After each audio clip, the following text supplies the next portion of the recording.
this show. We've had him here before. He is now the founder of People Brands.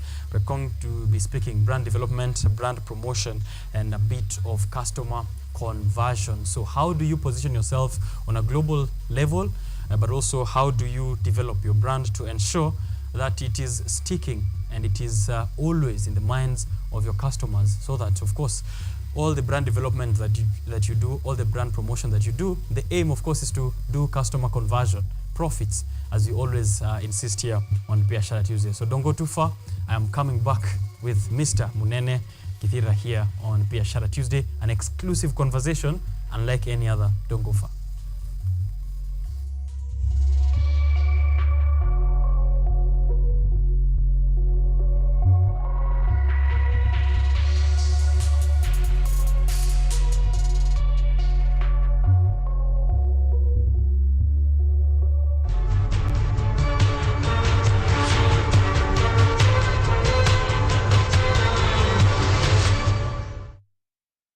Okay, thank you for keeping it here still. Leave us a comment on social platforms. We'll be taking a look at those in a short while. But I'm seeing here Laban is watching us from Turkana.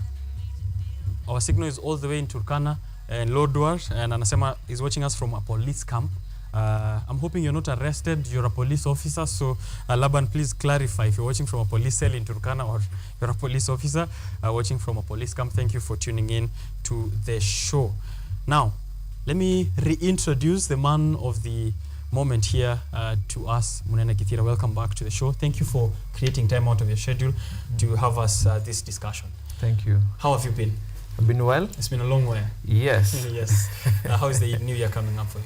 The new year is really coming up very well. Okay. We thank God for the blessings and for, I think every new year, it's like people have the eagerness to do better, do new things. Yeah. All right. Congratulations on People Brands, by the way. Thank you. Because the last time we were on this set, People was not, maybe an idea. It was still an idea in your head, but now we have it as a business. Yeah. And we're really glad to see the strides that you've taken so far in your field. Please just do a justice to your introduction to the viewers who are watching you for the first time before we get into the conversation. Thank you so much. My name is Munene Githira. I'm the founder of People Brands, and we are the right people and the best people to talk to for your brand identity, brand engagement, brand visibility, and for you to have more paying and satisfied customers. Yes. Let's start from just the word itself, and it was there plastered on our posters as the theme of this conversation, global branding. What is global branding, and why global branding? Global branding is how you position your business, your solutions, your brand to a global scale. Okay. Now, when a business starts, it starts from the local space, and then now it starts to think about the regional space, and then now you go to the global space. So how will people perceive your business, your solutions that you offer from a global perspective, from different countries, different cultures. So that is what global branding is. Okay. Yes. I'm sure that involves a lot of adapting it for different cultural contexts. Yes. How do you approach that angle, given that maybe my brand is succeeding in Kenya and now I want to get into Tanzania where there are Swahili speakers and have a different kind of culture? Maybe just a general perspective on how someone approaches that adaptability. How you approach that is number one, your target market, where the country that you're going, the region that you're going, what is your target market in that region, that space, and then the culture is very, very important. The language, things like translation, perhaps there are taglines that you will use, that you use in one country that would not work in another country. Okay. And there's the acronym VIABLE. Okay. VIABLE. Number one, you have to understand the values of the people in that country or in that region. Number two, you have to understand the interest of those people. Number 3, you have to understand their attitudes. Number 4, the B, you have to understand their behaviors. And then you have to understand their lifestyles. And then finally, what experiences are they expecting from your business and your solutions? Yeah. You have to be viable. You have to be viable as a business. In promoting the brand in that kind of way, what kind of channels does someone take a look at? For the channels, it always differs on the goals that you want to achieve. We have things like out-of-home advertising. We have the traditional marketing, like radio, TV. And then we have the on-form channels, social media, digital marketing, making sure that your brand is available where people are spending most of their time, and your brand is available where it will have more credibility. Yes. All right. You know, when we talk brand positioning and brand, brand promotion, we are talking about a story of a brand, right? So we are trying to tell the story of Richard and Company, right? While we are trying to tell this story and adapt to different markets, how do we ensure then that we are still, resonating with the brand narrative as we are still going to different markets and approaching different target markets? Our story still remains the same. Because, let's take still Richard and Company. Kenya, I'm known as a family brand. And maybe I'm trying to approach Tanzania where maybe the family brand isn't how I do it. How do I still ensure that my story and my narrative stay the same? How you do that, again, we come back to you understanding your audience. That is very key. And the mistake we see people doing is once they understand their audience once, but understanding your audience is a continuous journey. Number 1, understand your audience. Make sure that you know how they like their stories, how they like to, what really gets them, you go after, there's something we call going after the nerve. So what nerve are you going for with your brand storytelling, with your content? Now, when you understand that, now you craft a very compelling brand story using that research. Yeah. Okay. So you have to really understand them before you understand how to approach them. Yes. Okay. And that maintains the brand narrative. At the same time, of course, this is towards customer conversion. And you said that is one of those things that you're taking a look at people brands. Is it because people stands for people? Yeah. And therefore, how does the customer conversion and engagement come in? So we, first of all, people really derive from people. Actually, our tagline is people impact brands, okay. Because you have to start from the people, and then you give them impact, and then now the brand is just the vehicle of how you deliver that. Okay. And so customer conversion processes came about. We saw, especially here in Kenya, most brands, number one, are not very well developed. Number two, most brands are not very well promoted. And then finally, most brands do not understand how to do their customer conversion. So you've seen a brand online, or you are driving, you saw a billboard, and then you called that number, and then that number either is off, or the person you've called was rude to you, or the person you called didn't seem to understand what they offer as a business, or they had you waiting for 2 minutes on the line. So those are some of the things we decided to tackle, help businesses to, because sometimes the challenge is not how you promote the brand, the challenge is how you convert, how you turn this prospect into a paying client. Are you talking to them nicely? Are you fast in your response? Do you fully understand what you're offering? Do you have discounts to offer in that conversation? Do you fully understand the need of the customer? So those are some of the things we are helping businesses with. Okay. Yeah. How do you convince a business which feels that they already have a presence? I'm just going to give an example of our common Ken salt, which is, everyone needs salt. Therefore, if I was to approach them, if people, brands were to approach them, how would you convince such a rigid traditional business to still consider brand awareness and brand promotion for more customer conversion when they feel like they have hit try?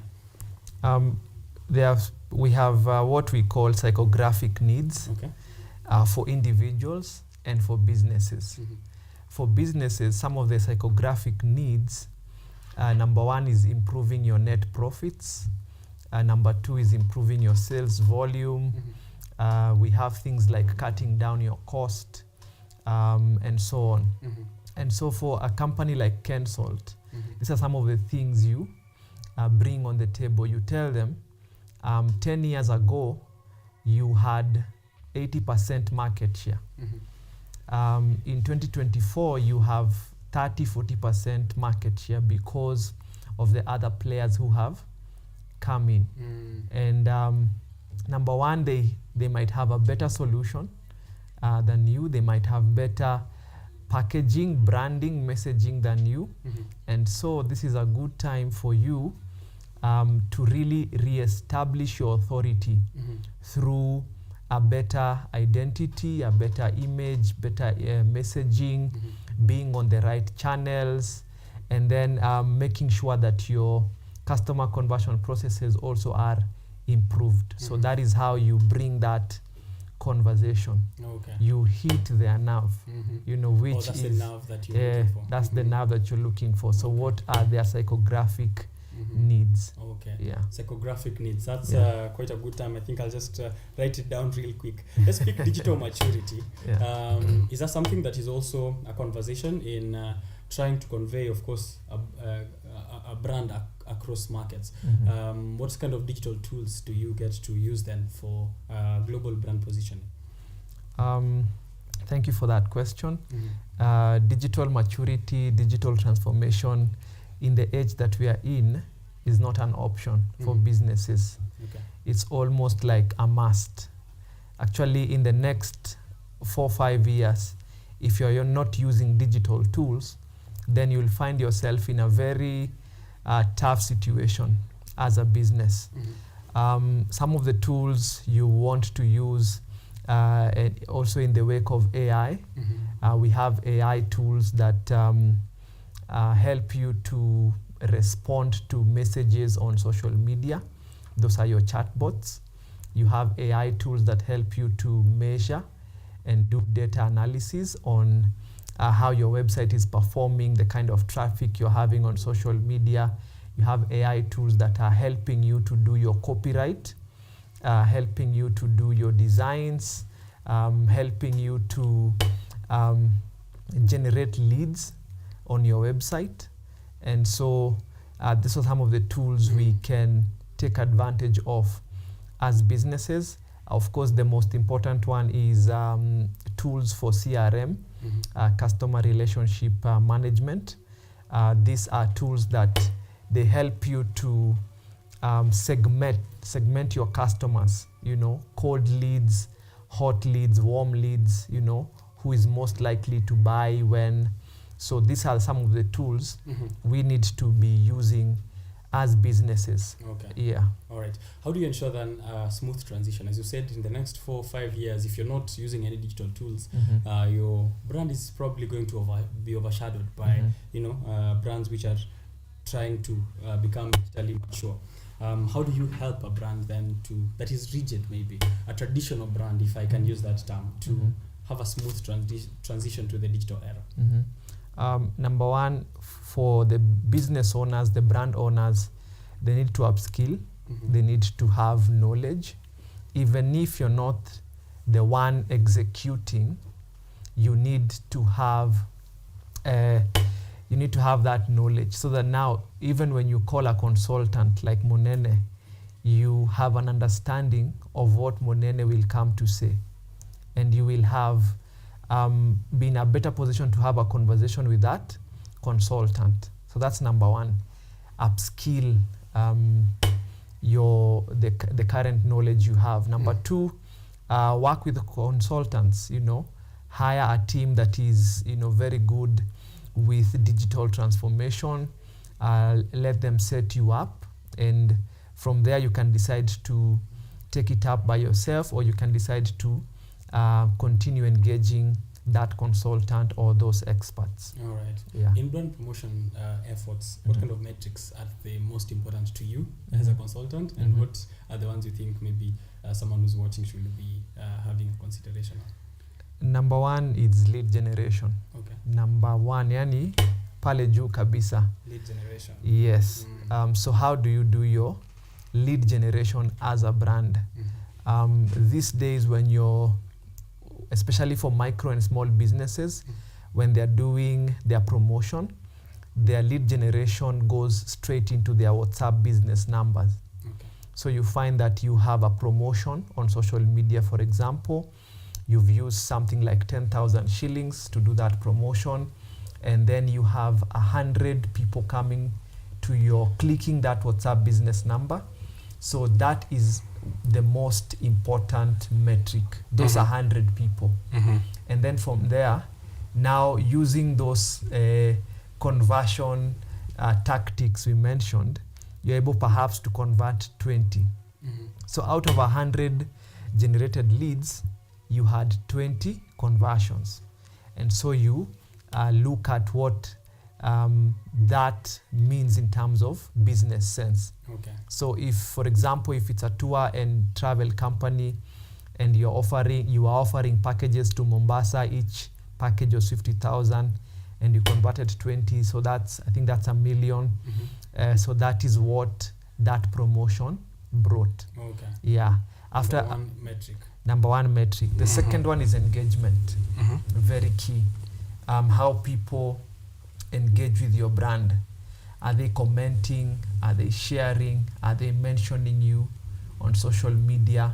Are they having conversations about your brand in social interactions? Are they doing bookmarks? That's something I also noticed recently. How many bookmarks? Who's saving this for later? That's also an important thing. Very key. Okay. And especially things like YouTube channels and the blogs. People bookmark a lot because you want to watch later, watch on demand. Yeah. Yes. All right. So it's lead generation and engagement. Yes. All right. Those are very key metrics that businesses should be taking a look at. As someone who's maybe starting a business in its initial stages, since we're speaking global brand positioning, is this something that I need to think about from the onset, or do I wait and see if my brand is something that can go global? Or at what stages do I gauge that now let's think global? Yes, you as a starting business, whether you're a startup, whether you're a small business, a micro business, you need to think globally. Think global, act local. Okay. So, and the reason is the opportunities are becoming more and more. You find that people in a certain continent or country will want to work with your brand because, let's say, in Kenya we have more expertise. In Kenya we are faster. In Kenya we are more affordable. So you find that some of the reasons that brands will want to work with you from a global perspective are very dear to them. So you have to start thinking global. Yeah. Okay. In some of the success stories that you can let us know of the brand positioning and customer conversions that you've done so far with people? Some of the successful projects we've done, we did a project with the Global Logistics Convention last year in November. We work with companies like a rope group. We work with companies like Plum Care. They do oral care, the dental floss picks. So those are some of the companies we have worked with. Yeah. All right. For someone who's coming through to people now, what can they expect, and what should they be prepared before they come to approach you for consultation services?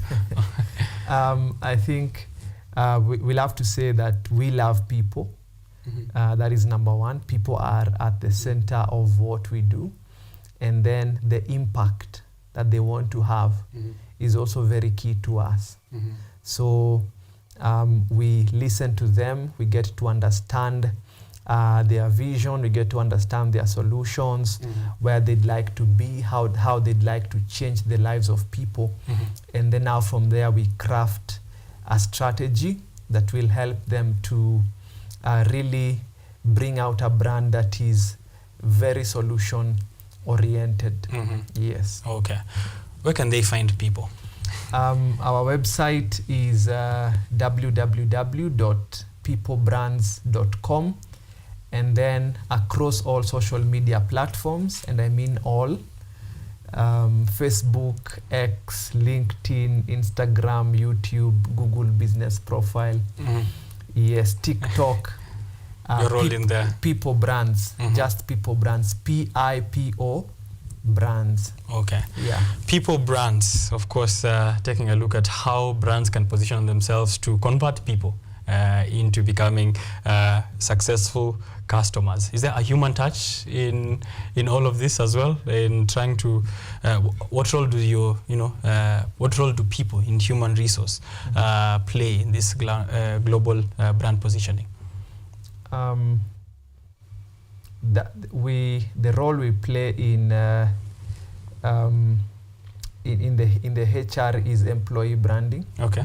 Because employee branding has become one of the key goals for brands that are looking to position themselves. So how are you becoming more suitable to talent, and how are you able to nurture that talent so that now they are proud to work for your organization, your business. Okay. So that is how important People Brands is to the HR. Okay. Yeah. You've been doing branded episodes. Yes. Could you maybe let us know a bit about that and what those conversations are for and like? Thank you. So branded episodes, we did them, number one, to show brands what we are talking about. You know, now when someone hears you talking about something and you're not doing it, they might start questioning. So that was the first reason. Okay. You know, just to show our customers this is what we mean when we say branded episodes. And so for us, we did branded episodes that relate to business conversations. So we had one called Anza in partnership with Talanta Institute. Okay. And we did season 1. It was very successful. We had conversations with different MSME CEOs just to get their stories, their journeys, and where they are currently. And so that was very integral in us showing brands that if you are to do your branded episodes, this is how you are supposed to do it. And just to bring it to light, branded episodes is doing a conversation on video that will be very insightful to your customers, that will be very entertaining, that your customers will always be coming back to watch, even if you're not selling anything. Okay. Yes. So for example, I didn't think of that that way. Okay. So for example, a brand that is doing beauty products can do branded episodes that they are talking about, you know, self-worth, self-identity. You know, you're not selling a product. You know, you're just having conversations around your brand. Your brand, okay. You know, okay. what are the things that surround your brand that you can have conversations on. Yes. Okay. So it's something that other businesses can also pick up, Yes. if I'm getting that correct from you. Not can, should. Or should. Yes. All right, you should have branded episodes. Yeah. So if you're in the smartphone industry, because I'm basing it off something that I've worked with. So if you're, a smartphone brand, you could have a conversation about digital privacy. Yes. Which is something that is around your brand, but you're not directly selling your product. Yeah. Okay. It works very well. Something that you can pick up and check out some of the branded episodes that Githira has done himself. I've been watching them on YouTube. Of course, because I follow you on LinkedIn there and I see your work. I've keenly been following up. It's been great conversations that people can check out as well and see how you can either take that for your brand or learn a few of those tips on global brand positioning. Just as we wrap up, I'd like to say thank you for creating time for us here. And I'm hoping that as you grow some more, we could still have you here, even if you're out there doing global brand positioning. Thank you so much for having me. Okay. Yeah. All right. That has been a conversation with Munene Githira, who's the founder of People Brands, PIPO. We showed you the website on the screen, and you can be checking it out as well on your own. If you are a business person, if you're an individual who'd like to grow your brand, to position yourself, to convert customers, this is the man to go to, and People is a brand to check out. And let us know how your experience is like right after. Now, going for a short break, but because we've been having a conversation about global things and global brands, we are going global with WorthStart Africa Agency, who are helping you navigate the complexities and the challenges of getting yourself a work opportunity, getting yourself an academic opportunity outside of these borders. How do you go global with WorthStart Africa Agency? That is the conversation I'm having with Charlene Marende, who is a sales representative from WorthStart Africa Agency, right after this break. So don't go far.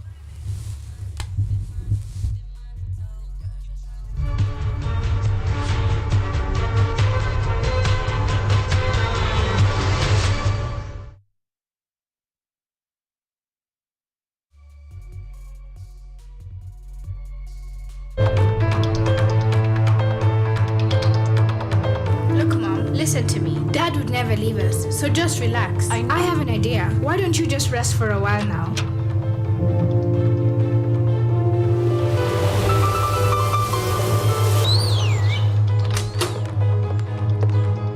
Joff, I won't divorce you, so what do you want from me? I wonder where he is and what he's doing at this moment. That must be a lie. I assure you, Dylan, she's marrying Zio as part of a business deal. You have given him a really bad migraine.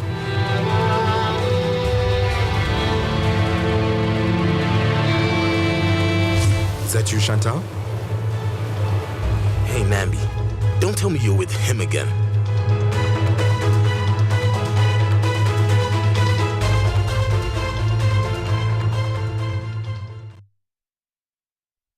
Are you an aspiring media practitioner, a graduate, or you just want to advance your skills in television production?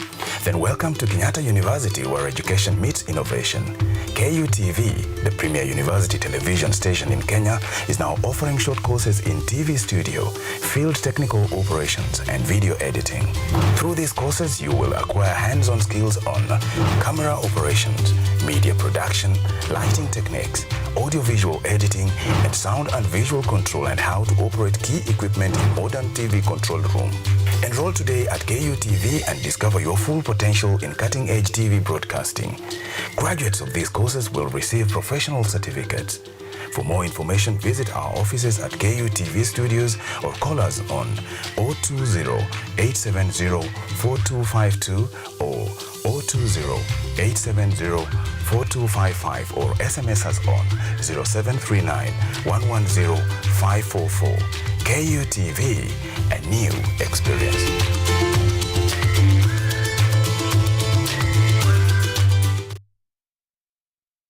Technology, science, innovation,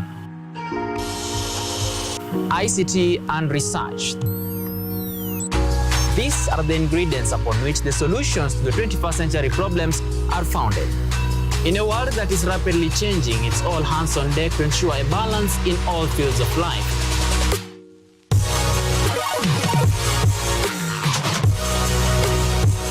Women, young and old, are also in the front line, breaking the glass ceiling, becoming thought leaders in the larger tech space.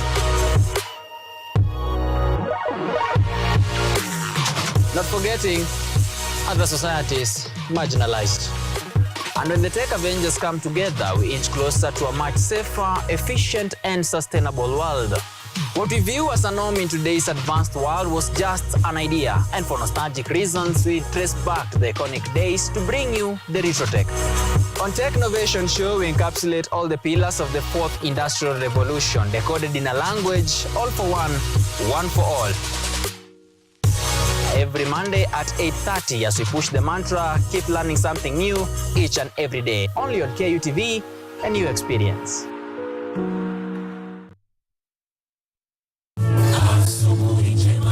The fear of the Lord is the beginning of wisdom. The Bible says, when he spoke, then he spoke a parable to them, that men always ought to pray and not lose heart. Christ says, I stand in the door and I knock. Whoever hears my voice and opens, I will dwell with him. Like the moon, I will fade, but like the star, I will rise again. And though I fall, be rest assured that I will rise again. Go to the hospitals, tell them that God will heal them. Go to the prisons, tell them that they'll be free. Go to the crusades and tell people that Christ is coming, and sooner than the word itself is the second advent is imminent.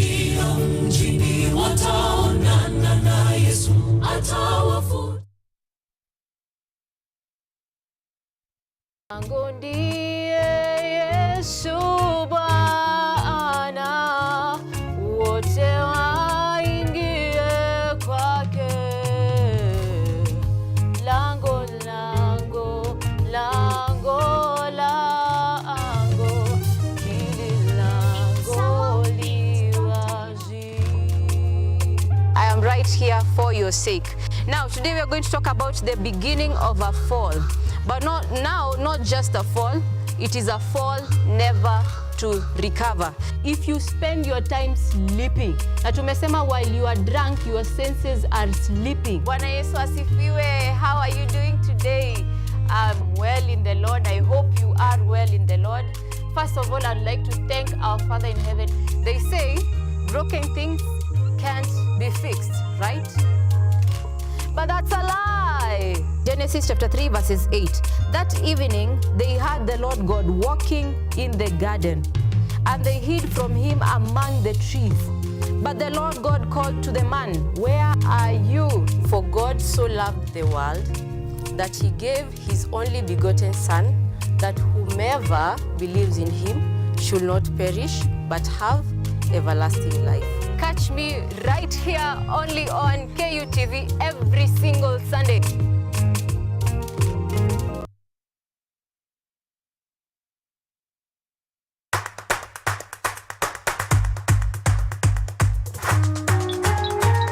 What are some of the ways through which you can develop these skills so that you are comfortably fitting into the job? You have to put yourself in positions where you are uncomfortable in the sense that you are not clear about what to do.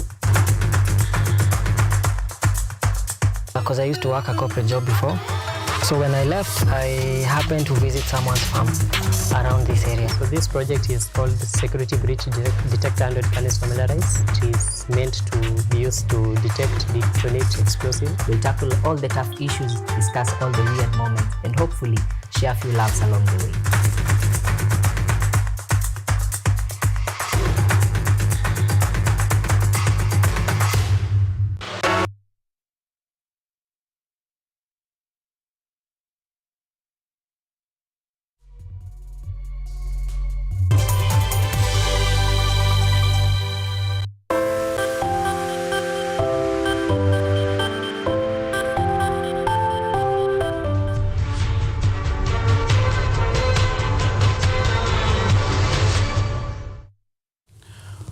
right, Biashara Tuesday is back live on air. Thank you for keeping it here and tuning in to an amazing show of business and technology and a bit of politics here and there. Remember, we are taking a look at how you can make profit, how you can improve yourself and grab all the opportunities around you. How do you have a fresh start? It's at the beginning of the year and we're making resolutions, financial, travel, body goals and whatnot, which means you need a worthy start.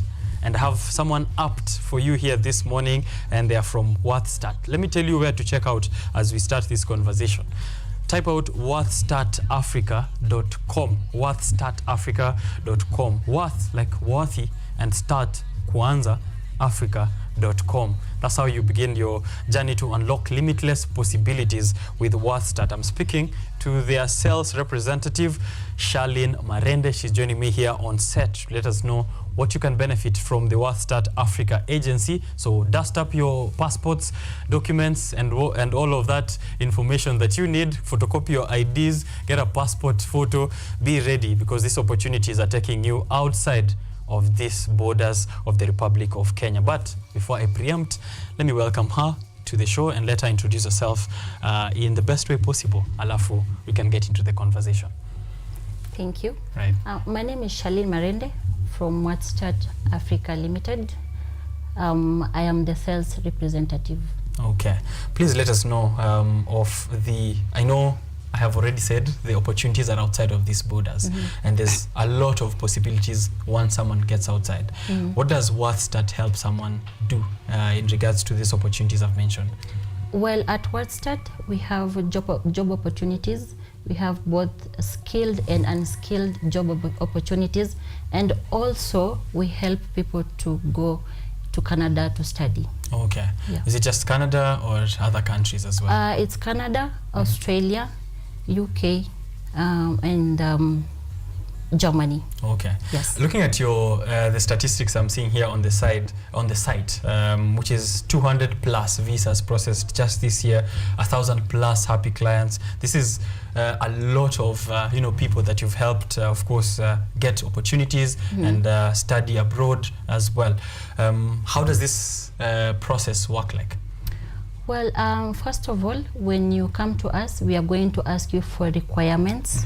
And once we see that you have all the requirements that you need, that is when we are going to start with the process. Okay. Yeah. All right. So once I bring the documents, how does this go? Well, when you bring the documents, you will go for documentation. And also we will need from you, the good conduct. Okay. And also your COVID-19 certificate. Okay. And from there, we are going to check everything about you, your background, so that your process goes well smooth. And we proceed with the visa processing. Okay. Yeah. Is this for people who permanently want to immigrate for work and study, or even for just travel? Also travel. Okay. Also travel, yes. Okay. Yeah. So if I was trying to travel abroad for a month or two, I can still use WorthStart? You can still use WorthStart, yes. Okay. Yeah. Some of the challenges that people face while traveling, as you said there, the documentation, visa processing. How does WorthStart now come in to ensure that that process is smooth? Well, we have an office. We have an office there in Canada, whereby we send all your documents, and we try to see how if the immigration is going to accept you. Okay. Yeah. All right. So you look at the requirements for the individual. Yeah. All right. Do I need to have an opportunity that is already available for me in terms of job and work, so that I'm processing my documents? Or if I came there today with no opportunity waiting for me in the US, mimi nataka tu kwenda Minnesota next week. Is this something that you can help me from the scratch? Well, we can help you from the scratch. For us, let's say, for example, you are a teacher and you want to go to Canada, you will come to us with your papers for qualification to show us like this is you are qualified teacher, and then we will get you a chance there to go to teach. All right. Yeah. So you do have agents who are out there? Yes, and we also have an office there. Okay. Yeah. What is the what is the financial obligation on my part? Well, on your part, before you start with the process, we only have a charge of 100,000. So before we start with your processing, you will have to pay 100,000. Okay. Yeah. And this is for consultation services, or? This is for the whole process. Okay. Yeah. From start to finish. Yes. So if I provide 100,000 to WorthStart, and we will help you to get your visa, and also we are going to secure your job. Okay. Yeah. That is nice. Is it is it WorthStart that decides the destination, or do I get to have a list alafu ninarusha pin kwa map? Well, I will say it all depends with where opportunity has come. Okay. Yeah. All right. Yeah. And what are some of the favorite, most popular destinations that WorthStart has been helping its clients go to? Ontario, Canada. Yes. Is there something about Canada that? Well, I think it's because they have more opportunities there. Okay. So it's also easier to find jobs there. Yeah. All right, it is easier to find jobs there. Yeah. Okay, so why choose WorthStart, given there's a lot of agencies, right? And maybe some not to par as WorthStart. What makes WorthStart stand out for someone who's trying to get an opportunity today? Well, first of all, we are how will I call it? We have an authorization from the National Employment Authority. Oh, okay. So the government knows about us, and also our services are top notch, I can say. So you don't have to worry like if I give these people my money, they are going to dupe me or that's a big concern actually these days. Yeah. So everything that we do for you is guaranteed, and also the process will only take 90 days. So after 90 days, ushaenda Canada. Ushaishia. Yeah. Mtu ambaye ameona recent cases kama pale Eldred, I'm sure you saw that, where you know a lot of people lost money wanting to go to Finland, and you've said there, of course, WorthStart ensures that you have no such trust issues. What is it that gives me that kind of guarantee? Well, number one, we don't have just only one branch or one office. Okay. We are in Mombasa and Nakuru, and also we have other offices in Uganda, Tanzania and South Africa, and we have an office in Canada. Okay. So once you go to Canada, we have a host who is going to receive you, and also if maybe you encounter any problems there, we have an office where you can run to, and also we have a lawyer. So how utakuwa na ile ya nikifika huko itakuwa aje? That was actually going to be my next question. Nikifika huko niteseke. Nitateseka, sitapata kazi. No. Ukifika huko, you encounter any problems, we have a lawyer. You don't have a place to stay. No, you have a place. So once you get to Canada, the host is going to take you to a place where you can stay until when you will feel like it's time for me to find my own place. Okay. And also we do follow-ups. So hatutakuacha tu kwa mataa.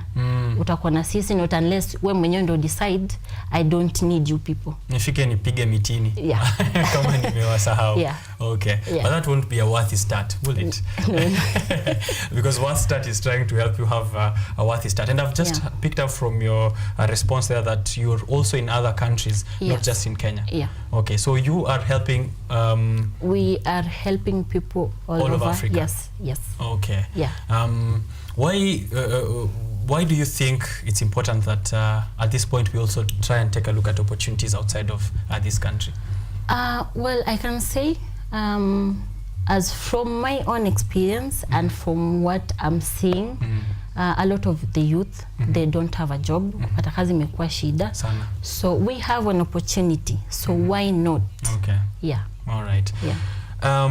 As someone who's straight out of high school maybe, and they are trying to get an education opportunity abroad, is there a facilitation for that kind of process? Yes, we do. But you need an invitation from that school. Okay. And we will help you to get the visa. Okay. Yes. So I get in a school and then now come through to WorthStart to help me get that opportunity locked. Yes. Okay. Let's speak about the barrister. Okay. WorthStart barrister. What is that all about, and the Mixology Institute? Well, Mixology and barista is all about drinks, cocktails. Mixology is We have a school actually, which is February intake is going on as we speak. So whoever is interested in coffee making, anaweza kuja to join. And hiyo hapo kwa screen, yeah? Yes. Okay. Hizo mambo za kahawa, you can join us. And also, after the training is actually 90 days for both mixology and barista. You come, you train for 30 days, sorry, and then you graduate. Straight from graduation, we give you either internship or a job. Okay. Yes. So you still do help me after? Yes. And also the certificate that you obtain, it's actually international, which enables you to work anywhere in the world. Oh, nice. Yes. So which means I can come to the barista, I can and learn, and then still use WordStart to get an opportunity out there. Yeah. Oh, that is really nice. What are some of the success stories unaweza to point out so far? Well, for the barista, we have one student who is, for him, he opted to go to Dubai. Okay. Yes. All right. So right now he's working in Dubai as a barista.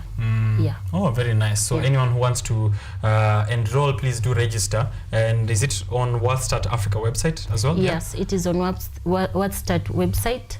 And also you can reach out to me. My phone number is 0713 6004 835. Okay. Yes. Let's have it again, please. 0713 604 835. Please do reach out to her for that opportunity in the barista, and also to have a look at what WordStart can help you do in terms of getting and unlocking opportunities outside of these borders. Just to generally speak, the president has been pushing for us to also go out there and get these opportunities.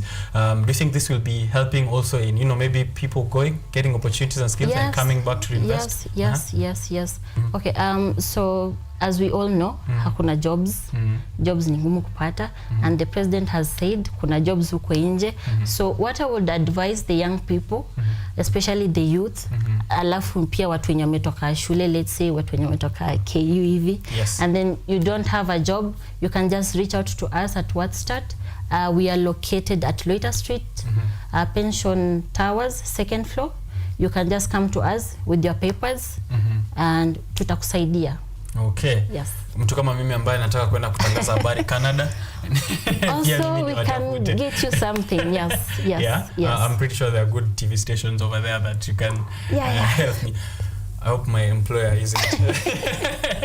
isn't too shaken by that kind of statement. So, unlock limitless opportunities with WordStart, your passport to extraordinary journeys, opportunities, and adventures. That's the conversation we're bringing to you here with WordStart Agency K, and you can trust them. They have offices in different regions in the Republic and also in Canada. An office in Canada where if you went out there, something happened to you and you needed facilitation back, you needed someone to listen to you, that's something that is going to be useful for you. We've had those cases where people are stuck abroad and they have no help, but this time round you do have help. Let me read a bit of feedback here and then come back to you here. Newswire, just asking from the success story, is there still a chance for others? What's the way forward? Yes, we still have a lot of chances actually. So if at all you are interested, you can just reach out to the number that I've given out, or you can come visit us at our offices, Loiter Street, Pension Towers, 2nd floor. All right, the number is 0713? 0713 604 835. All right, I see here also Cyprus Achieng. Great, at least the jobless youth watching this might be seeing light at the end of the tunnel. Yeah? Yes. You agree on that? Yeah. Good show tuned in from Roysambu is Newswire. Gracious Aganda also saying excellent topic, and Jilo Mamu tuned in and enjoying the money talk from Nanyuki. I am learning a lot. What Nanyuki? This is the chance for you to travel and have an adventure abroad. Let me ask about traveling for fun, because we've been speaking about opportunities, work, and also education. If I want to travel for fun, I want to go and watch the World Cup, watch the Euros. Is also something that I can do through WordStart? Yes, we will help you to get your visa. Okay. Yes. Okay. Yeah. What are some of the jobs that people look forward to or look for as they go through WordStart? Most of the people, they look for caregiving and nursing. Others, they come for unskilled jobs. Okay. But mostly it's caregiving, nursing, and security. Are these the most high-paying jobs or the most available jobs? Well, unajua utasema, okay, it's the pay is from roughly 150k to 200. Okay. So itadepend pia na mdosi wako. Anaweza sema, let me give you more than that 200. Na pia na venye unaishi. Unajua 150 to someone and also your hard work. Is 150 to someone might not be a lot and to someone else is a it's lot. a lot, yes. Okay. So I shouldn't when I am approaching WorthStart for an opportunity, do I come with something fixated in mind, or do I get a list maybe of some of the things I can look at? Yes, we have a list of some of the things that you can look at. It's not just fixed, not unless you've put in your mind like this is what I want. Okay. Yes. All right. So check out worthstartafrica.com. That is a website where you can have a look at some of the offerings. 200 plus visas processed just in a year. I know how difficult it is for people to get a visa out of this republic. Yeah. It's a whole lot of process if you're doing the American visa or the Schengen visa. So it's important that you go through WorthStart. 1,000 plus happy clients, over 100 countries covered. Yes. Yeah. Is this also even within Africa? Yes. I can move to Tunisia or Egypt. Okay, in Africa, no. Okay. But let's say you are in Egypt and you want to go to Canada. Okay. You can just also reach out to us. You don't have to be in Kenya for you to start the process. Oh, okay. Yes. You can still process that for someone outside, who's outside, yes, of this region. Yes. Okay, 222 plus scholarships awarded. Yeah, that's a lot there. Do you help also these students to secure scholarships? Not really, but all we do for the students, if you have the invitation, we will get you the visa. I mean, we will help you to get the visa to go to this school, yes. Okay. Yeah. All right. Check out WorthStart again, KE, and that is where you can get all the information for you to start your journey outside of this republic. Thank you very much for creating time for us this morning. Thank you for having me. All right. For maybe just one last word of call to action for someone who's maybe may exhaust opportunities in Kenya, just to guide them to WorthStart. Well, I can say all hope is not lost. Don't feel hopeless. You can always reach out to us at WorthStart. And as long as you have all the requirements, mainly you must have a passport, a birth certificate, and an ID so that you can reach out to us.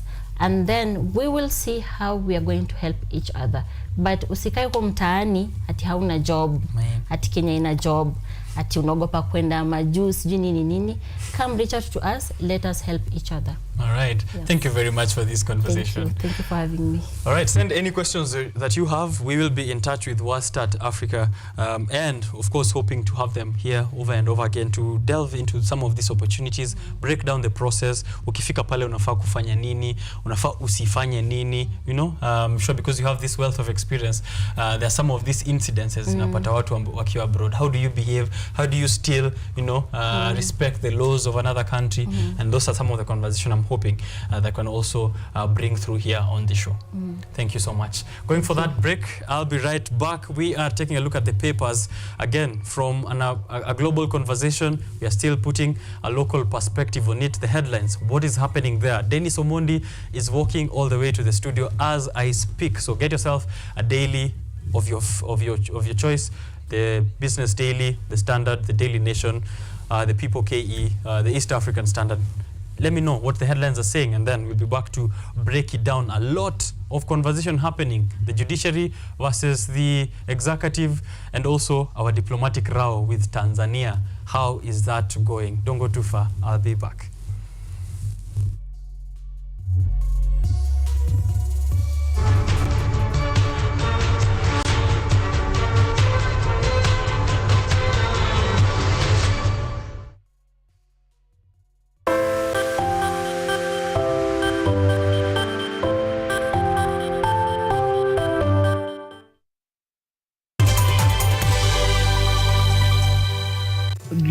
children are different in every space. So we've got some places with very young children who may be more vulnerable because of the situation that they find themselves in. In this country, we still have children who are heading homes or who are heading families. We've got children who are facing sexual violence at the hands of the people around them, the people who are supposed to take care of them. And what the law says is that certain services cannot be offered to those children without the consent of those very people who are violating them.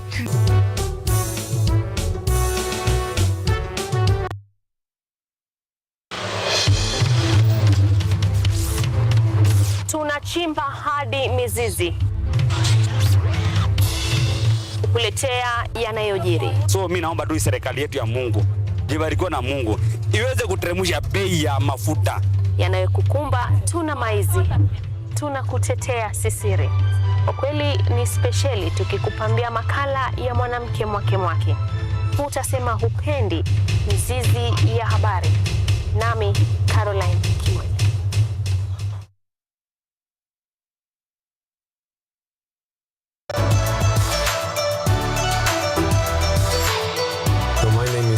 I'm Associate Professor in the Institute of Philosophy of Jagiellonian University in Krakow, Poland, and I'm the main coordinator of the Cafe project, which is being here hosted by Kenyatta University. My name is Eva Hudoba. I am a project manager in this consortium. Keep watching cutting-edge research at Kenyatta University Television.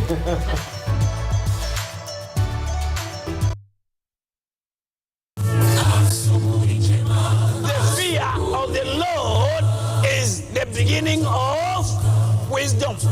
The Bible says, when he spoke, then he spoke a parable to them, that men always ought to pray and not lose heart.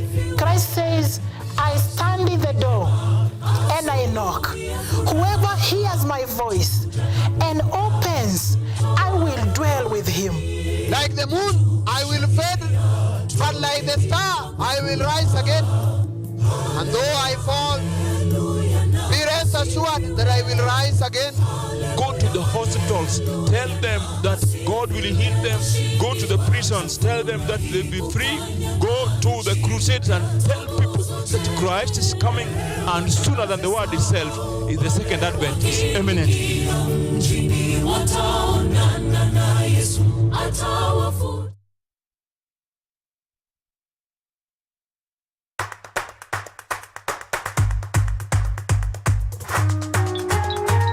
What are some of the ways through which you can develop these skills so that you are comfortably fitting into the job? You have to put yourself in positions where you are uncomfortable. Uncomfortable in the sense that you are not clear about what to do. Because I used to work a corporate job before.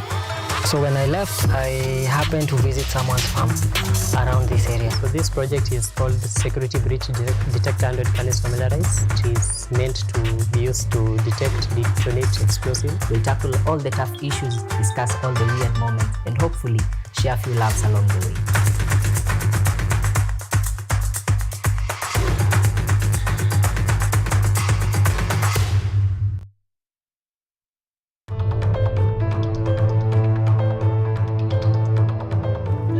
Listen to me. Dad would never leave us, so just relax. I have an idea. Why don't you just rest for a while now?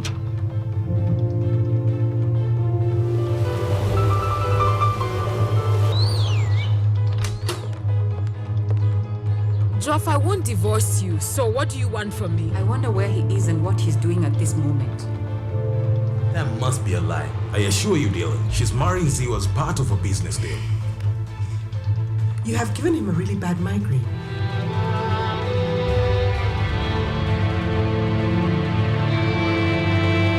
Is that you, Chantal? Hey, Nambi, don't tell me you're with him again.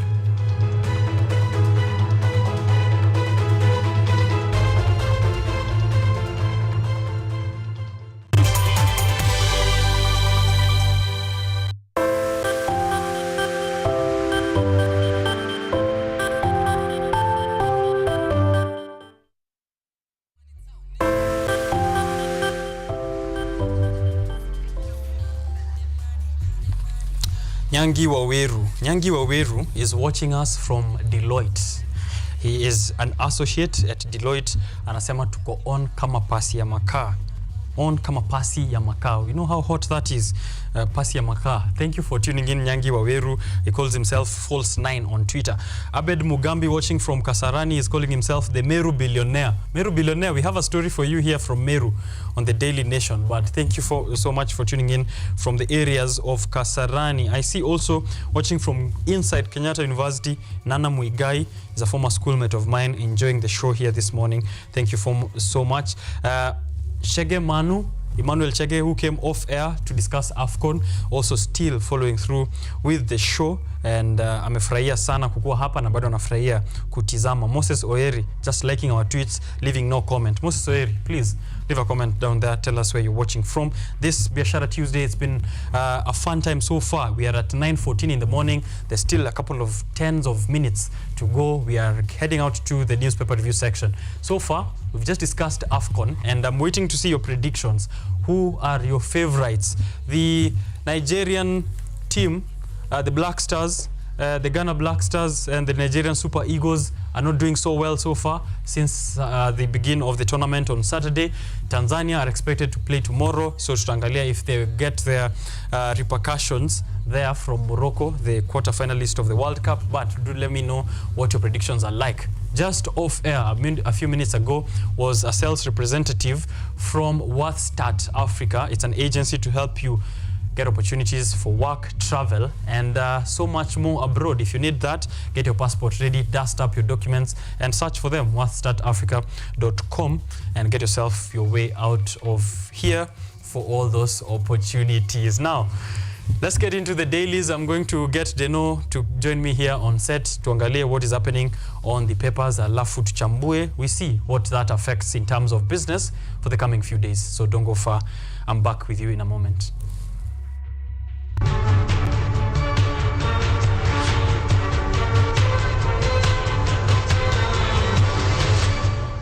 This is what the headlines are saying. So let's begin with that before Deno can weigh in, and we welcome him to the discussion. Murder, that is the Daily Nation. Murder was the case. Murder, Mwangaza husband and sister quizzed. Murder, Mwangaza husband and sister quizzed. Meru Governor Kawira Mwangaza's husband and sister are the latest member of her family to be targeted for questioning over the brutal killing of blogger Daniel Muthiani, aka Sniper. Meru Governor Kawira Mwangaza has been questioned already. The husband and sister are the latest to join in on this list. The husband of the governor, Kawira Mwangaza, is the one pictured there, has got himself a full front page. And that is the top story the Daily Nation has decided to prioritize this morning. The Standard, CJ to Ruto, do not lead us to anarchy.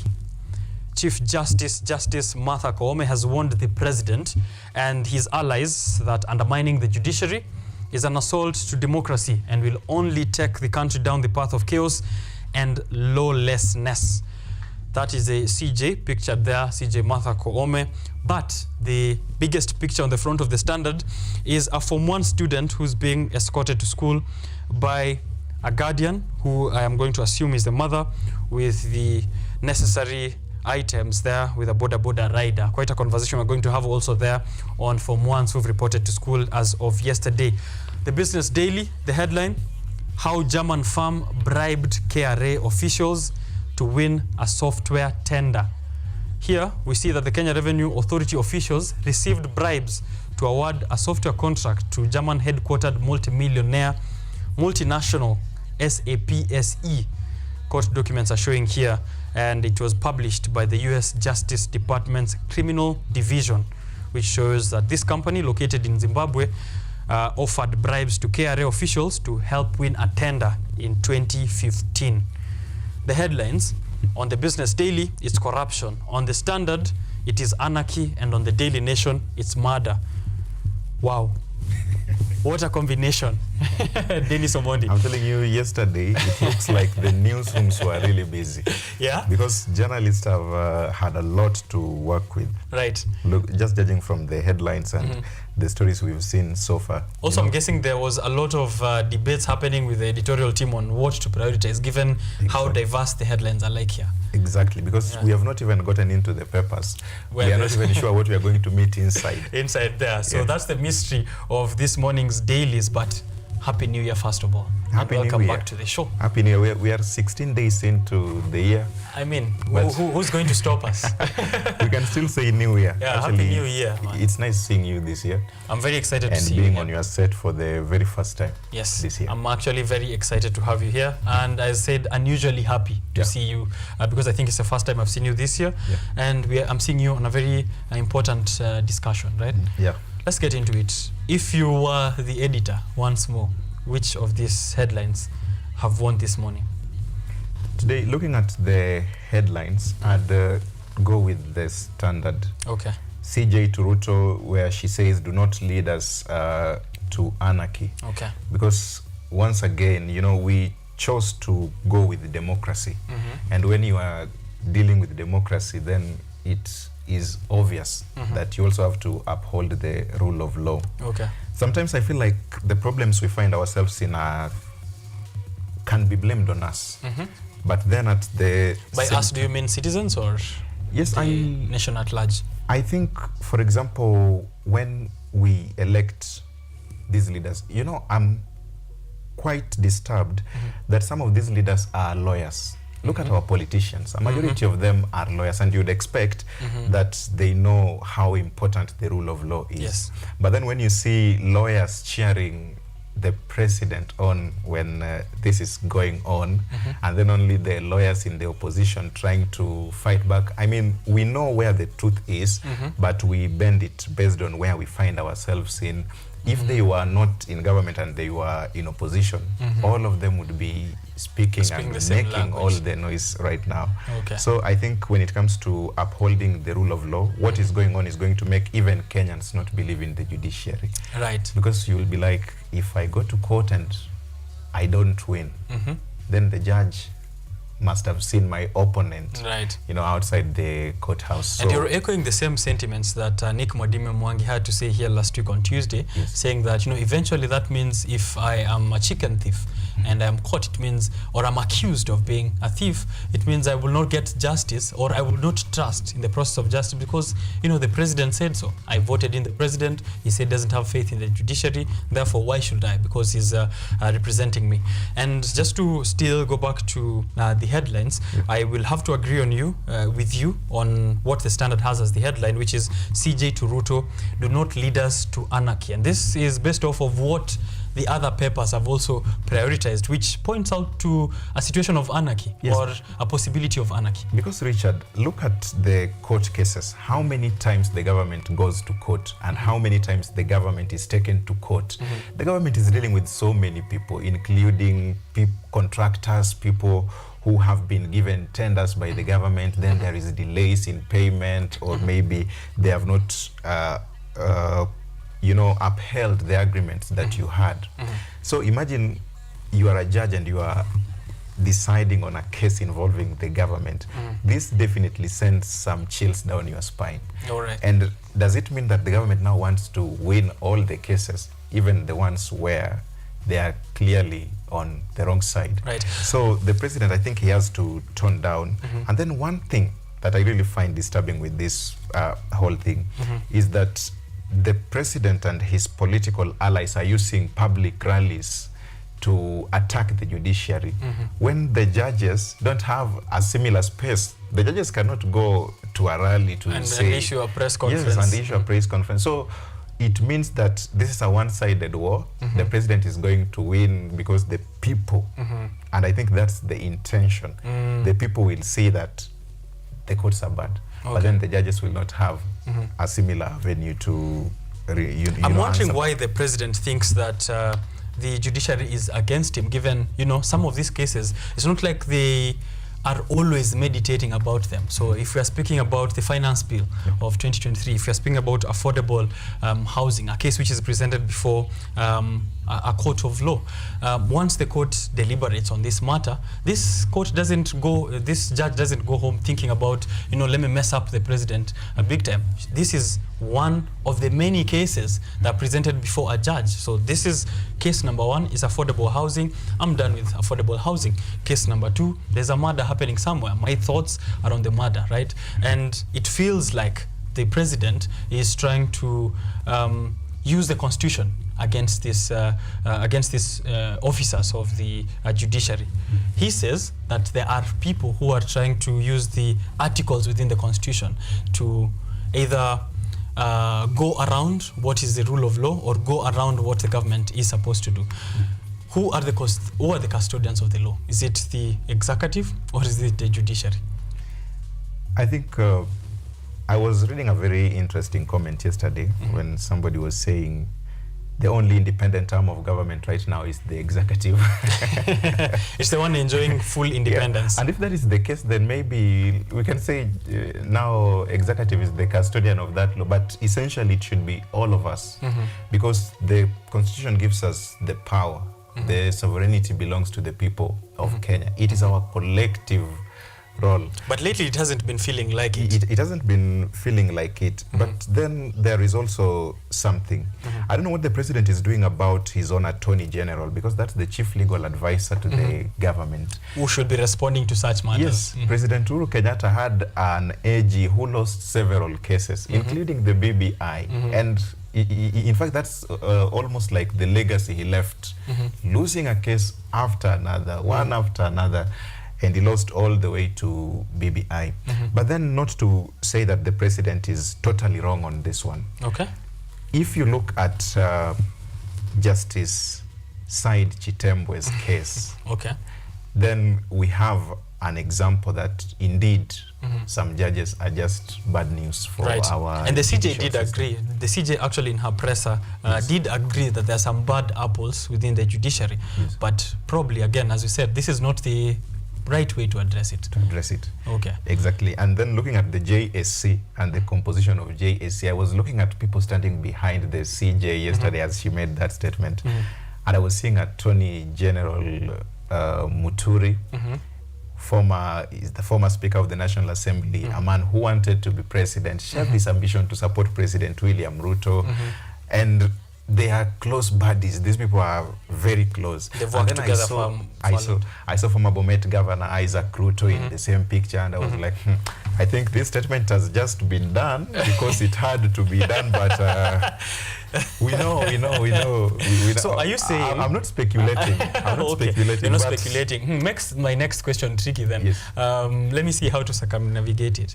Are we saying, or are we insinuating then, that the CJ cannot stand up to the president, the current CJ? It took her too long to respond, first of all. She responded after so many attacks on the judiciary. She should have spoken immediately the first attack happened. And even right now, you see the way she's wording the statement. It is like, I want to punch, then I don't want to punch. Then how do you ask to sit down with the president? There are so many avenues where these people can speak. You don't have to tell us publicly that I need a sit down with the president.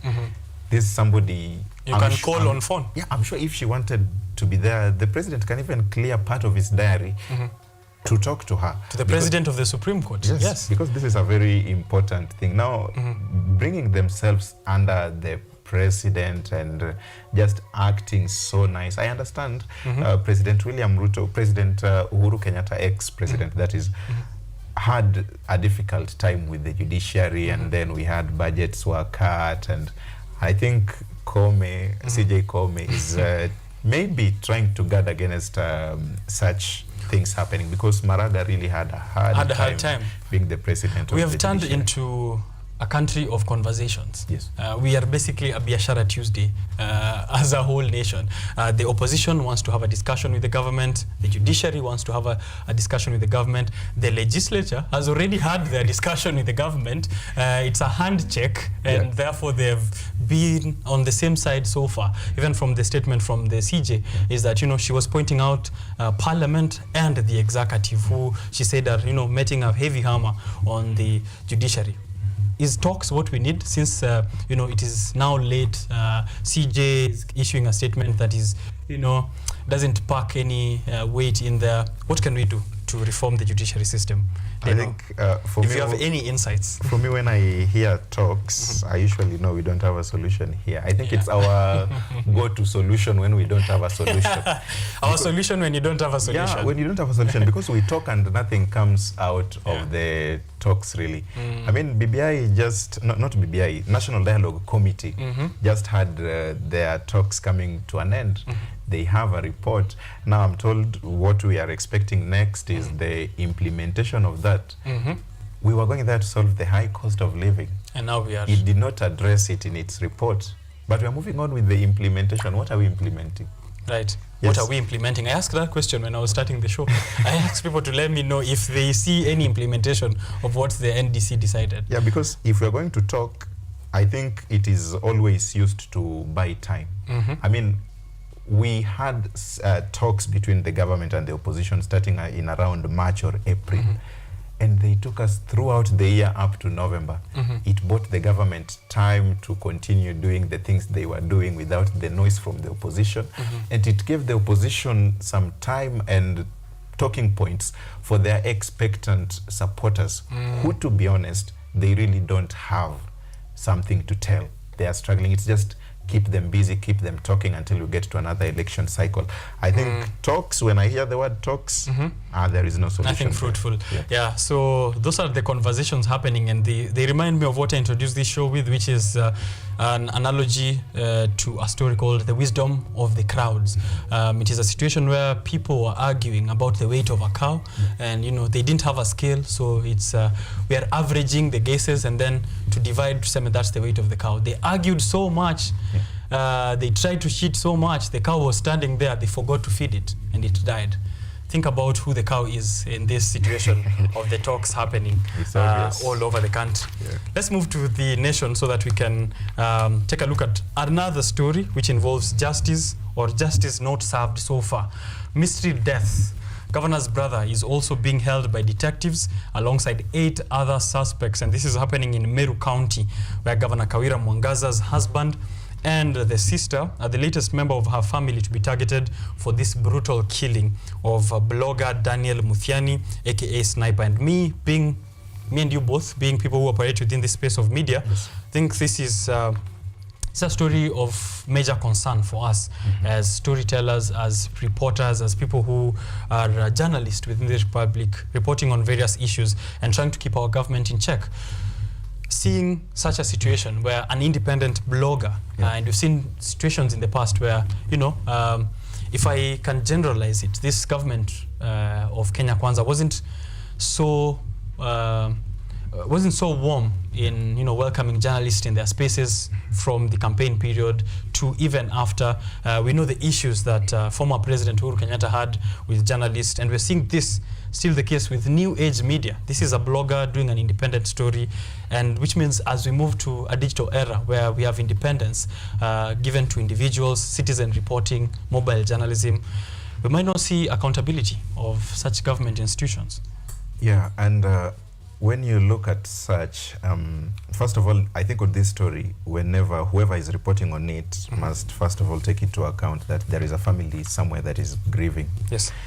And when it comes to politicians, one thing that I believe anybody who offers himself or herself to be in the public limelight, be it a politician, be it journalists, be it leaders in various capacities, you must always expect that you'll have people who support you and are always behind you in whatever you are doing.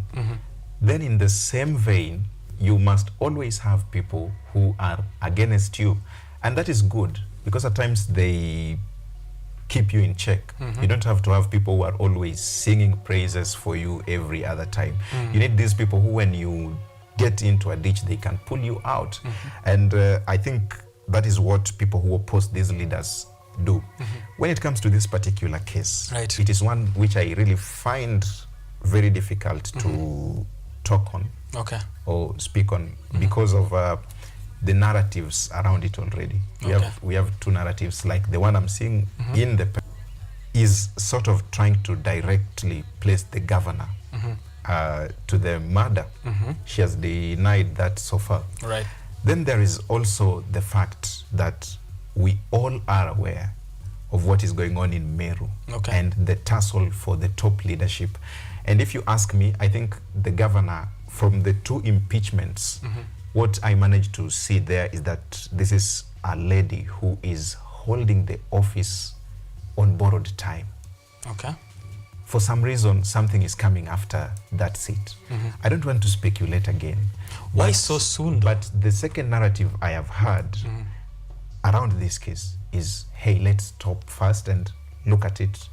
Could it be somebody also trying to go for the governor? And this is such a perfect way to do it.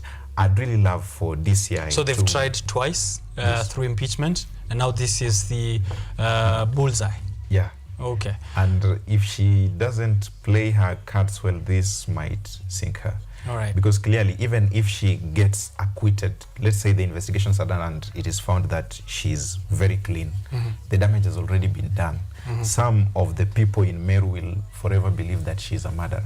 And in politics, anything goes. Whichever thing, whichever, what can I say? In Kiswahili, say silahama or whatever weapon you have in your arsenal, that is what you use against your opponent. I hope that we are going to get to the truth without any politics playing around, because right now, politics, we cannot take politics out of the equation. She cited political interference herself as well, but then the question that I find myself asking, each case that Meru Governor Kawira Mwangaza finds herself in, there is a man at the center stage. Who is this man, Murega Baichu, and why is he at the center of every impeachment, including this case of the murder of a blogger? Why is she so adamant in having him at the center of all her life's activities? Of course, it's the husband. I mean, he's the leader, but this in official matters, official issues, official scandals, he is still in there. I think there is this taste that he adds to the leadership of Kawira, because he has been, I'm told, that even when she was still the women representative, I think, he was there. So in her branding, it looks like he has been part of her brand. Her political brand. Her political brand. In the branding of Kawira Mwangaza, I think Murega is playing a very key role there. And perhaps that is why, because it looks like he doesn't even do any other job. His job is just to, besides the wife, to show up. Yeah, to show up every other time. Okay. Political activist who went missing, remember that is the fact of the day that none of us can refute, is that there's someone who lost their lives. The political activist went missing on December 2nd, sorry, before his body was found in Tharaka Nithi on December 16th. We hope that justice can be served, and I think that is the best outcome. Whether or not it's political or not, I think there's a family still who doesn't care about the politics, who don't care about who is involved, who is not, who's interfering with politics, who's not, but what they need is justice. Who exactly gave the orders for this, and how did it happen? We're hoping that the judiciary, which is getting a lot of fight from the executive, can prove themselves, especially in this case, and justice will be served. Deno, for Mwanza reporting to school, KCPE 2023, the last batch of 844 KCPE, they're reporting school. I'm seeing here a long queue at the Daily Nation, long queue at Mamangina High School in Mombasa County yesterday.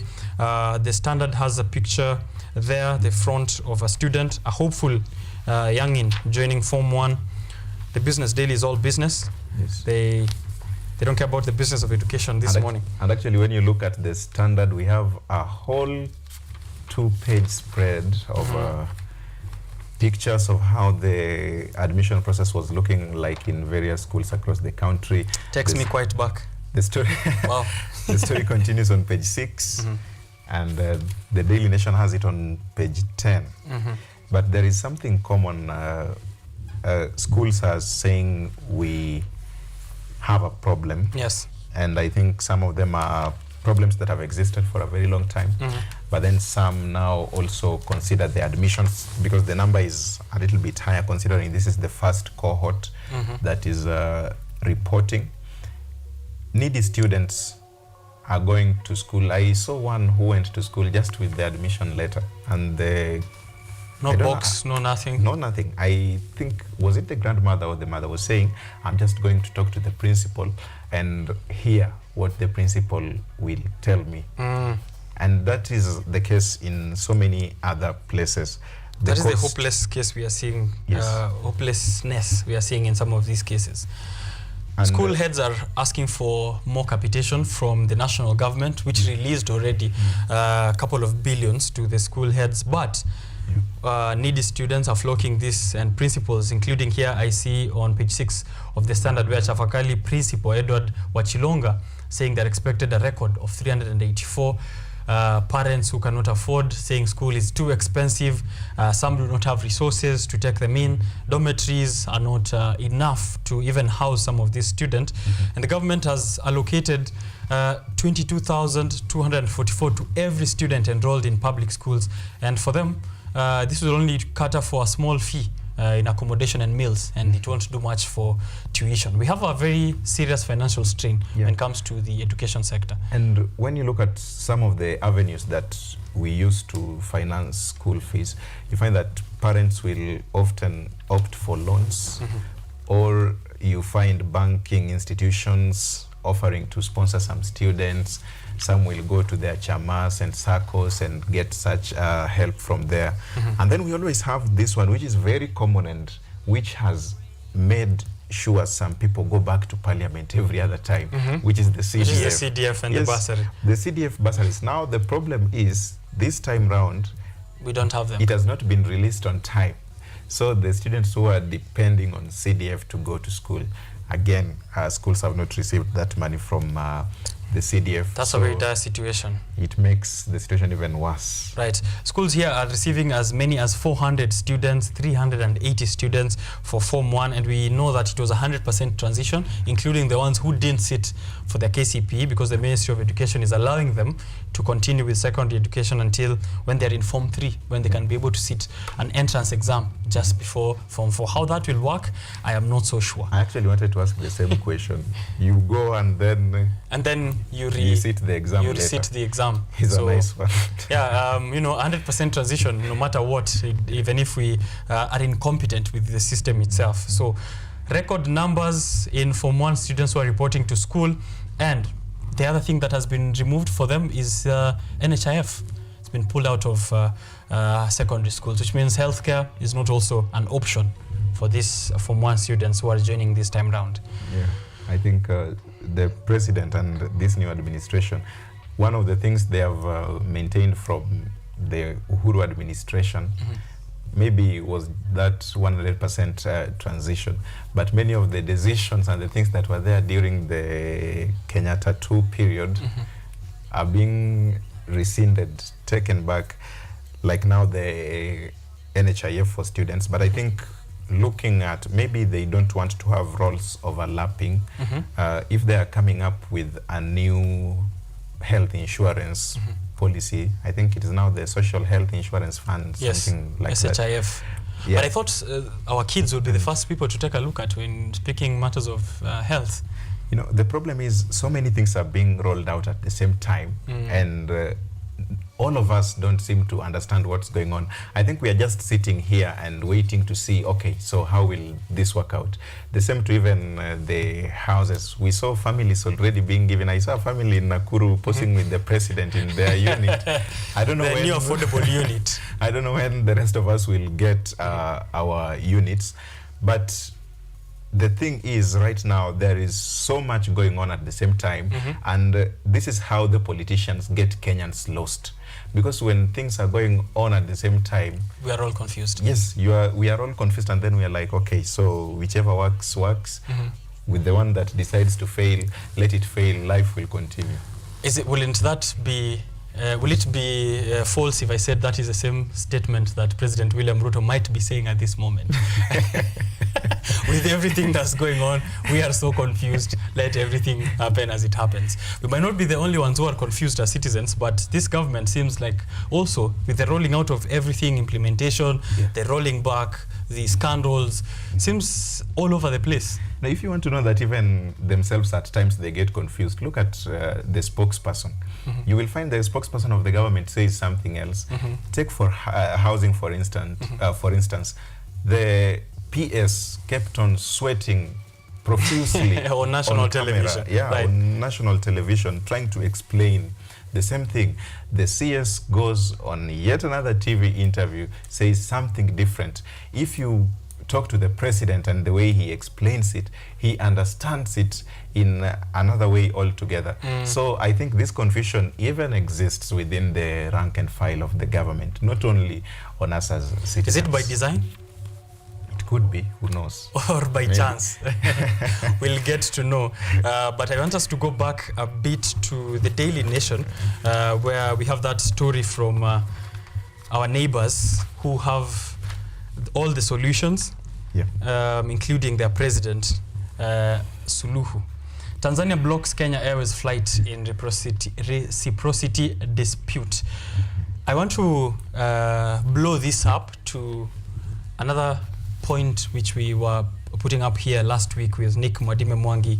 It seems, now that you've also been in the newsroom, I've interacted with a lot of these political stories and developments, it seems that we have issues when it comes to the diplomatic front, and more so in Africa. Last year, we had issues with the DRC just before they went to elections. We also had recently issues with, we have issues with Uganda when it comes to oil importation and transportation. We have issues with Somalia. We have seen statements from northeastern members of parliament, speaking of what is happening between Ethiopia and South Sudan, and therefore now we have issues with South Sudan. And now we have a problem with Tanzania when it comes to airspace. What do you think is happening on our foreign policy front? I think when you look at the diplomacy, President Kenyatta, during his time, looked so much towards China and had a very good relationship with our neighbors here. Talk of Uganda, Tanzania, even Ethiopia and the rest.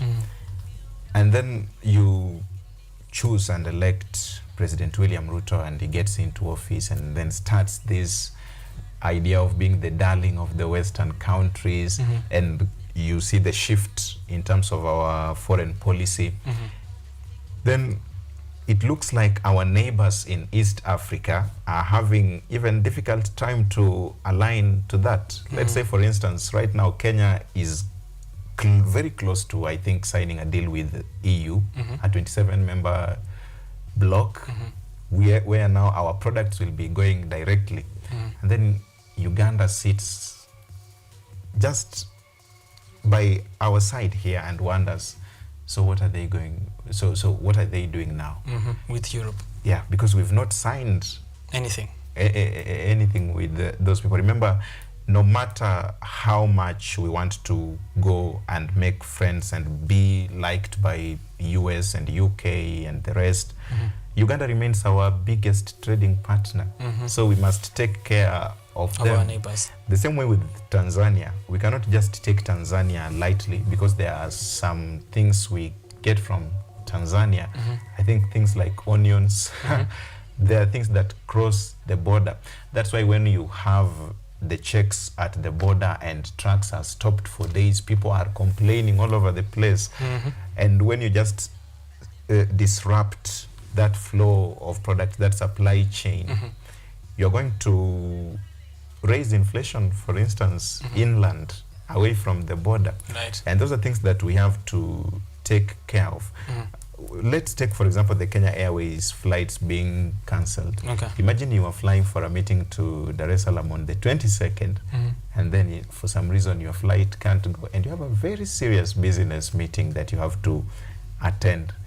We will see chaos at JKIA, and that will be a bad picture for us as a nation, and it will send also a very bad picture to foreigners who are planning to use JKIA, and they will go to other airports. Who will have lost? We will have lost. And I think that is one thing that Tanzania had seen. And Tanzania is known for playing hardball. They are silent, just like their president. The president looks calm Very and polite. collected, very polite. But then when it comes to playing hardball, when they have to, they normally do it like in this case right now. All right. KQ operates 33 scheduled flights per week between Nairobi and Dar es Salaam, which means disruption of this kind of route will lead to people, thousands of people who rely for it on business, tourism, and family connections even across the border. So that's likely to disrupt a lot, and we cannot wish it away. As you said, we can't say, it's TZ, ni Kiswahili mufti tu na suluhu. So these 33 scheduled flights per week mean a lot for the economy, given what moves between, and it involves cargo flights, which means this is business, this is products, this is a lot of goods which are being traded between the two countries. And this is coming just a few days after foreigners who were excited to come for that visa-free on January 1st came here and found that whatever the government has been purporting and parroting online, that it's visa-free for all, you need an authorization to travel in, and it's costing you $30. So it means that we really still are confused, as we are internally. We are confused even on the borders. Because I saw a story done by a foreign broadcaster, and the reporter in that report was saying they have traveled, they know what visa is, and it looks like the ETA being instituted by Kenya is just visa in a different name. So when we are making these decisions, I think the decisions we must be true, because we also want to make our visa to be powerful. Right now, I think we are 67th in the world. We need to make it powerful, and we only are going to do this if we are going to prove to those traveling using those visas that indeed Kenya is visa-free. But if we are having some charges hidden behind the visa-free declaration, then they will see through it. I mean, the president himself said, wajenga siku hizi wameisha. People will see right through those declarations. He says that, but the president moves around like we don't have smartphones, that we can't go back to previous records of what he said. And just say, to close it up to the foreigners, now they understand what it feels like to be a Kenyan. Hidden charges, unaambiwa hivi but ni hivi, unaambiwa hivi but kuna tax chini yake. You buy KPLC tokens, but chini yake kuna hidden charges. Actually, so, this publication called The Economist once ran a story that President Ruto is loved abroad, has so many friends abroad, but is creating enemies back at home. And his foot soldiers were really angry at that report, and they were almost saying Uhuru has sponsored it the way we are we are seeing the opposition is sabotaging Uhuru is the sponsoring Malema, he's sponsoring opposition, he's sponsoring a lot of things, he's sponsoring Air Tanzania, you know. But when you see Kenyans are really complaining on the ground, but our president is getting standing ovations when he goes to abroad, give lectures abroad. And so I think President Ruto is a smart chap. He knows how to speak. When he goes there, he tells them what they want to hear. Right now, he knows that the climate change agenda is something the West really likes to hear, people who can talk about it. And we were here just seeing him. We are like, so why climate? Why not any other thing? And look at how that thing has propelled him and gave him a front seat at every meeting attended that by speaks sustainability. Yeah, exactly. And climate change. So yeah, I began last year, 2023, advising anyone who was watching the show that they should think about sustainability in terms of businesses they are venturing into the year. I didn't know President William Ruto was the one who was listening to the show. So he's now parroting sustainability and Kenya as a champion for climate change out there in the world. But I'd say, just to conclude on our foreign policy front, that it's a reality check for the government of Kenya and for President William Ruto. When you get to these situations where your neighbors have sentiments against you that are not very friendly, you need to be worried. You know, kama neighbor wako wanapita wakikupoint hivi, wa kwanza atakupoint, lakini wakianza kukupoint watatu wanne, you need to think about it. Malema was here, he gave his statements, he saw how the government and its allies were reacting. We've seen the reaction from, you know, DRC. We've seen the reaction, you know, when it comes to the visa processing. And I think it's time that the government thinks really carefully on how it's positioning itself, not just to become darlings of the West, but also to think about our Pan-African spirit and how we position ourselves within the other states in Africa. Yes, and exactly that is not also to say that we should now be the weakling in the bloc, that we just allow our neighbors to trample on us the way they want. I was saying when Uganda decided to ditch our pipeline and go to Tanzania, I totally understood their argument, because the President Museveni was saying it will make oil or fuel cheaper for Ugandans. And if Kenya decided that they are going to do this government-to-government deal to make oil cheaper for Kenyans, even if it's at the expense of Uganda, I'd say, okay, go ahead. Yes, because as long as it's beneficial. Yes, because we need the price of commodities, basic commodities, to go down. But then we must also make sure that we enjoy the support of our neighbors. I know sometimes in Kenya, I was seeing David Ndi arguing that, for heaven's sake, Uganda is landlocked. And we're here fighting. Yeah, they have to depend on us for this. Yes. But then, even though that is true, there are so many other ways of hitting back at us. Right. The volume of trade between our countries, we've been working so hard to put it where it is, and we are even hoping that it gets higher. Yeah. The countries in the West who we trade with, we normally have a very unfair balance of trade, where we import more from them and they buy very less from us. That's now, true. why mistreat the neighbor who buys more from us and imports less, so that at the end of the day, in our trading, we are the ones making profit and not them? But That's anyway, the president has you leave it to the government more competent advisors. Yes. With us, all we can do is talk. Is speculate. Yeah. All right, speaking of mediocrity, let's have the last word. Let's have the last word at the back of the Business Daily, and let's hear what it is. So the last word today is from a British novelist and teacher known as Amelia Barr. She says, mediocrity is always in a rush, but whatever is worth doing at all is worth doing with consideration. For genius is nothing more nor less than doing well what anyone can do badly. Wow, that's something to think about.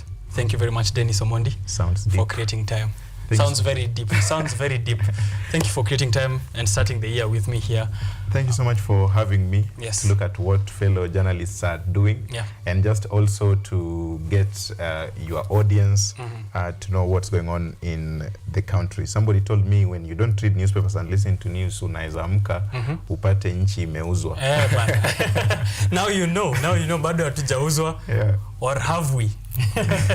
Think about that. Thank you for tuning in to Biashara Tuesday for this exciting edition. It's been fun having me here from 7 in the morning to right about now. It's 9:56 a.m. and I have nothing more to do but to wrap it up there and catch you next time, next week on Tuesday morning. I'll be here. Tag me online. I am at Richard_OKENYE. As I always say, may your jokes be high this week, but may your profits be higher, so that you can laugh all the way to the bank.